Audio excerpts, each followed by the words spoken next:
Hello दोस्तों, नमस्कार। SM किसी चैनल में मैं आप सब लोगों का दिल से बहुत बहुत स्वागत करता हूं। चलिए दोस्तों, बहुत सारी चीज़ों को कवर करना है। मतलब जैसे कि यस्टरडे की अगर हम लोग बात करें, आखिरी वीडियो में ये वाला पॉइंट मैंने कवर किया था कि फेड की मीटिंग तो हम लोग को ऑलरेडी देखने को मिली थी, बट उसके मिनट्स हम लोग को जारी होते हुए देखने को मिलने वाले थे। और ये मिनट्स ऑफ मीटिंग क्या होता है कि उस मीटिंग के अंदर जो जो चीज़ें बातचीत होती है, डिस्कशन होती है, उसको यहाँ पे शॉर्ट फॉर्म में नोट किया जाता है। एंड वही चीज़ें हमारे सामने यहाँ पे PDF के फॉर्म में भी यहाँ पे आ जाती है। सो इससे हमें पता चलता है कि एग्जैक्टली क्या बातें हो रही है, और इससे आपको एक अंदाजा मिलता है कि आने वाले भविष्य में फेड के मेंबर्स क्या सोच रहे हैं और क्या डिसीजन ले सकते हैं। ठीक है, एक अंदाजा मिलता है। सो रिसेंटली हम लोगों ने देखा था फेड ने कोई भी रेट में चेंजेस यहाँ पे नहीं किए थे। एंड मिनट्स ऑफ मीटिंग की अगर हम लोग बात करें तो इसकी समरी में आप लोगों को इन शॉर्ट बताना चाहूँगा कि जो बातचीत हम लोग को होते हुए देखने को मिल रही है उसमें ये बातें बोली गई है कि यस, इन्फ्लेशन को लेकर वो बहुत ज़्यादा चिंता में है। फेड के जितने भी मेंबर हैं, ठीक है, उनकी हम बात कर रहे हैं। और इसके पीछे का रीज़न आपको पता ही है क्यों इन्फ्लेशन को लेकर अमेरिका वाले चिंता में है। बहुत सिंपल सा गणित है, just because of Donald Trump और उनकी पॉलिसीज, उनकी रणनीति। ठीक है, डोनाल्ड ट्रंप जो यहाँ पे करने जा रहे हैं टैरिफ वॉर की अगर हम लोग बात करें, जो उन्होंने स्टार्ट तो किया है, रेसिप्रोकल टैरिफ का इंतजार हर कोई यहाँ पे कर रहा है कि कब आएगा करके, एक बार वो अनसर्टिनिटी खत्म कर दो। बट इस चीज़ के चलते क्या होगा, अमेरिका में जो सामान बाहर के देशों से जो आता था, ठीक है, वो हम लोग को कॉस्टली होते हुए देखने को मिलेगा। सो ऑटोमेटिकली वहाँ पे जो इन्फ्लेशन है वो भी हम लोग को पीक पकड़ते हुए देखने को मिल सकता है। नो डाउट डोनाल्ड ट्रंप इससे रिलेटेड एक और रणनीति भी अपनाने वाले हैं। ठीक है, उसके ऊपर मैं किसी और वीडियो में यहाँ पे बात करूंगा। बट इस चीज़ के चलते इतना हायर अनसर्टेनिटी है, इन्फ्लेशन बढ़ने का खतरा है। एंड रिसेंटली हम लोगों ने देखा था कि अमेरिका में जो इन्फ्लेशन का डेटा है जो आया था, CPI का आंकड़ा वापस 3% तक चला गया। सो डेफिनेटली हम कह सकते हैं कि ऐसे माहौल में रेट कट के तो सपने यहाँ पे देखने नहीं चाहिए। सो कंक्लूजन में इतना ही कहना चाहूँगा, जो फेड की मिनट्स ऑफ मीटिंग जो सामने आई थी, इन्फ्लेशन को लेकर उनको चिंता है। और जिस प्रकार की चिंता नजर आ रही है, मतलब ये पकड़ कर चलिए, मान के चलिए कि लगभग 90% से ज़्यादा प्रोबेबिलिटी है कि आने वाले नेक्स्ट फेड के मीटिंग में कोई रेट कट बीट कट के सपने देखने नहीं चाहिए। जैसे रेट चल रहा है उसको न्यूट्रल ही रखकर वो चलेंगे। ये हमें इस मीटिंग के मिनट्स के चलते ये चीज़ें पता है यहाँ पे चल रहे हैं। अभी देखा गया तो दुनिया अनसर्टेनिटी के हिसाब से चलती है, उसके बीच में बहुत कुछ चीज़ें होंगे, बट फिलहाल तो हम कह सकते हैं कि यही चीज़ें हम लोग को देखने को यहाँ पे मिल रही है। ठीक है, तो चलो आगे बढ़ लेते हैं दोस्तों। उसके बाद अगर हम लोग बात करें तो paint industry, yes, paint sector की अगर हम लोग बात करें दोस्तों, बहुत ज़्यादा चर्चा हो रही है, क्योंकि आप सभी लोगों को पता है एक बहुत बड़ा प्लेयर एक्जो नोबेल इंडिया की अगर हम लोग बात करें, जो कि डुलक्स ब्रांड यहाँ पे होल्ड करते हैं हमारे देश में, जिसका मार्केट शेयर की अगर हम लोग बात करें मोटा मोटी 7% के करीब देखने को मिल जाता है, वो एग्जिट करना चाहता है। ठीक है, एंड वो एग्जिट करेंगे तो ऑब्वियसली कोई छोटी मोटी कंपनी ने बहुत बड़ा आपको मार्केट शेयर यहाँ पे मिल जाएगा, तो हर कोई बाइंग करने के लिए यहाँ पे मतलब आगे आते हुए देखने को मिल रहा है। सो फिलहाल हम कह सकते हैं दोस्तों, यहाँ पे खबर सामने आते हुए देखने को मिल रही है कि आप देख सकते हैं एक्जो नोबेल सिर्फ अपना, ये अभी अपडेट आ रहा है, ओनली पेंट बिजनेस इंडिया वाला, वहाँ उसी को वो बेच सकते हैं। वैल्यूएशन बताया जा रहा है लगभग $1.7 बिलियन। मोटा मोटी अगर मैं पकड़ लूँ तो 15,000 करोड़ पकड़ लो।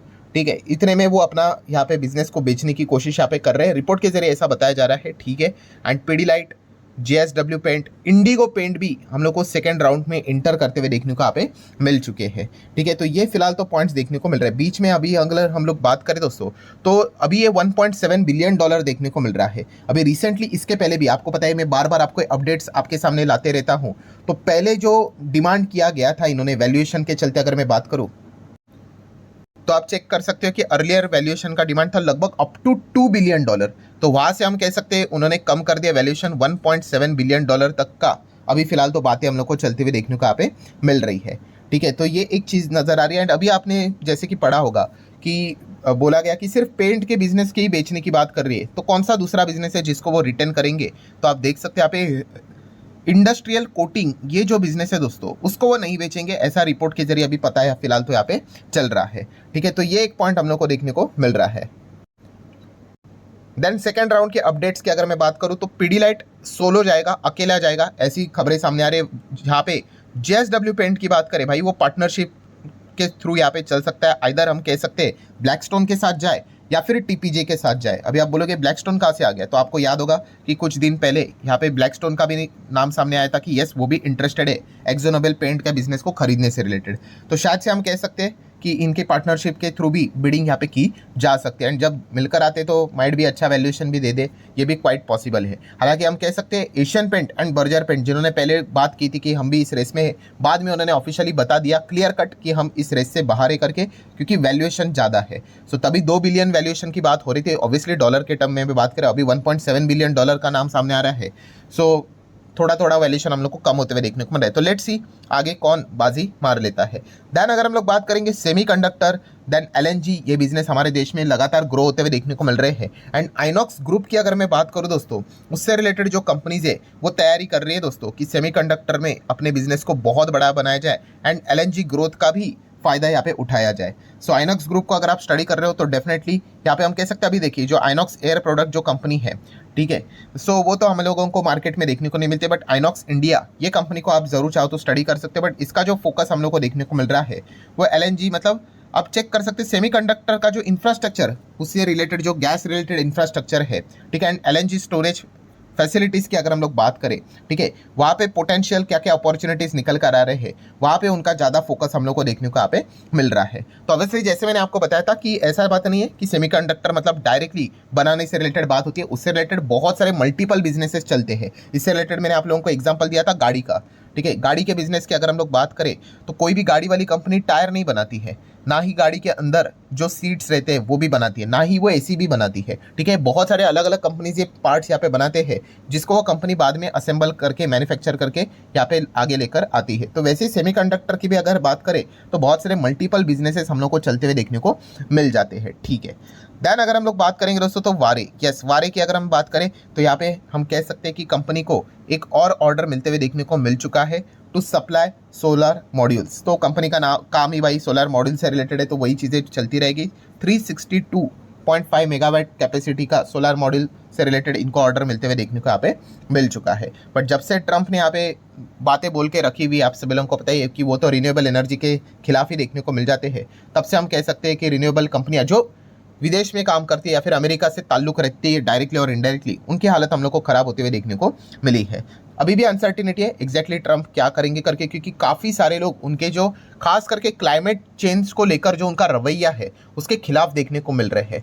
खिलाफ मतलब वो तो बिंदास बोलते हैं कि भाई ड्रिल बेबी ड्रिल, जितना हो सके भाई ये गैसोलीन का इस्तेमाल करो, ठीक है, ऑयल गैस से रिलेटेड जितनी चीज़ें बिंदास यहाँ पे इस्तेमाल कर। उन्होंने तो पेरिस से रिलेटेड जो क्लाइमेट चेंज से रिलेटेड जो चीज़ थी पहले अपने एग्जीक्यूटिव ऑर्डर में वहाँ से अपना नाम निकलवा लिया, ठीक है, कोई यहाँ पे मतलब पैसे देने की ज़रूरत नहीं है क्लाइमेट चेंज को लेकर। सो इस प्रकार का उनका रवैया अभी तक देखने को यहाँ पे मिला है।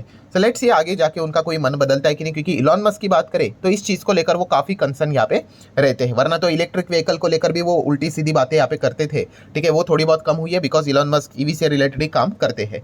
देन बात करेंगे बॉम्बे स्टॉक एक्सचेंज। सो ये जो कंपनी थोड़ी सी अलग दुनिया में चल रही है, आपको पता ही है, एंटायर बाजार नीचे देखने को यहाँ पे मिल रहा है, बट इस कंपनी में इतनी कोई बड़ी गिरावट नहीं, इनफैक्ट कंपनी अच्छा ही परफॉर्मेंस देते जा रही है। एंड इतने टॉप लेवल पे भी हम कह सकते हैं गोल्डमैन सैच ने क्या किया है, बीएससी के शेयर्स यहाँ पे खरीदे हैं, लगभग 400 करोड़ की शेयर्स उठाए हैं, ठीक है। मतलब वैल्यू की मैं बात कर रहा हूँ, नंबर ऑफ शेयर्स की बात करें तो 7.25 मतलब 7.25 लाख के शेयर्स उन्होंने उठाए हैं ऑब्वियसली। सो ये गोल्डमैन सैच वो जो बड़े बड़े प्लेयर्स होते हैं भाई, उनका जो नज़रिया होता है वो भी काफ़ी लंबा होता है, ये कोई शॉर्ट टर्म के लिए यहाँ पे आते नहीं है, तो ये भी पॉइंट हमें पता होने चाहिए। नेक्स्ट अगर हम बात करेंगे दोस्तों तो इरेडा उसी के साथ साथ टाटा टेक्नोलॉजीज। सो ये जो दो कंपनीज थे ये ठीक ठाक परफॉर्मेंस कर रहे थे, बिकॉज हम कह सकते हैं इनका इंक्लूजन हो चुका है मार्च के FNO सीरीज में। सो इसी चीज़ के चलते थोड़ा बहुत हम लोग को ओके रिएक्शन देखने को यहाँ पे मिल चुका है, ठीक है। ये नॉर्मल अपडेट्स रहते हैं, ये कोई बिजनेस लेवल की एक्टिविटीज़ नहीं है, ठीक है, ये भी आप लोगों को अच्छे से समझ में यहाँ पे आना चाहिए। देन अगर हम लोग बात करेंगे एमटार टेक्नोलॉजीज, यस, आज के दिन एमटार टेक ने काफ़ी अच्छा परफॉर्मेंस यहाँ पे दिखाया है, ठीक है। डिफेंस सेगमेंट में इसके अलग अलग हम लोग को बिजनेस सेगमेंट देखने को मिल जाते हैं, सिविलियन न्यूक्लियर देखने को मिल जाता है, डिफेंस एरोस्पेस देखने को मिल जाता है, उसी के साथ साथ क्लीन एनर्जी देखने को मिल जाता है। वैसे तो पूरा मार्केट में ही तबाही देखने को यहाँ पे मिल रही है, ठीक है, बट रिसेंटली हम कह सकते हैं इस कंपनी के जो बिजनेस सेगमेंट है उससे रिलेटेड अच्छे हम लोगों को कुछ खबरें देखने को मिल गई, जैसे सिविलियन न्यूक्लियर से रिलेटेड अच्छी खबर देखने को मिली।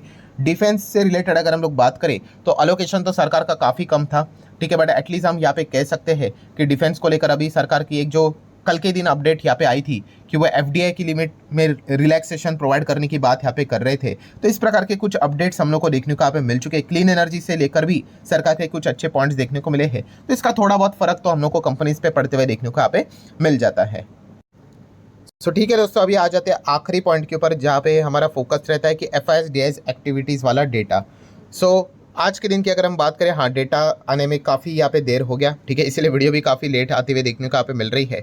सो DIS का तो ठीक है भाई, खरीदते रहते की तरह लगभग 3,900 करोड़ का माल खरीदा है। FIS ने क्या किया है, तो FIS अभी भी आप देख सकते हो लगातार बिकवाली वाला दौर यहाँ पे जारी है। सो ठीक है, बीच में एक बार उन्होंने जो बाइंग यहाँ पे की थी, ठीक है, वो कोई एग्जैक्टली प्रॉपर बाइंग हम लोग को देखने को नहीं मिली। हाँ, बड़े बड़े बल्क डील, ब्लॉक डील जो होते रहते हैं, एयरटेल का कंट्रीब्यूशन उसमें काफ़ी ज़्यादा था। सो अभी भी उनका जो फोकस चल रहा है लगातार बिकवाली वाला, उसमें हम लोग को कोई बदलाव होते हुए देखने को नहीं मिल रहा। और जैसे मैंने आपको बोल के रखा हुआ है कि अगर मान के भी चल लो कि अगर एक दिन कभी प्लस भी आ गया, आज नहीं तो कल आ ही जाएगा, तो भी हम लोग ये कंक्लूजन नहीं ड्रॉ करेंगे कि चलो वापस आगे करके। वापसी तो हम तभी कहेंगे जब वो फटाफट ऐसा लगातार दिख रहा है भाई, हाँ कंसिस्टेंसी के हिसाब से, तो हम कह सकते हैं कि उनकी वापसी हो रही है करके। बीच बीच में अगर थोड़ा बहुत खरीदते हैं तो कोई बहुत बड़ी बात यहाँ पे नहीं होगी। सो आज के दिन की भी अगर हम लोग बात करें, 20 तारीख को FIS ने क्या कर दिया, नेट बिकवाली यहाँ पे अपनी जारी रखी हुई है। सो आशा करता हूँ दोस्तों ये वीडियो इन्फॉर्मेटिव लगा होगा, चाहो तो लाइक एंड शेयर कर सकते हो। मिलते हैं नेक्स्ट वीडियो में, तब तक के लिए बाय बाय।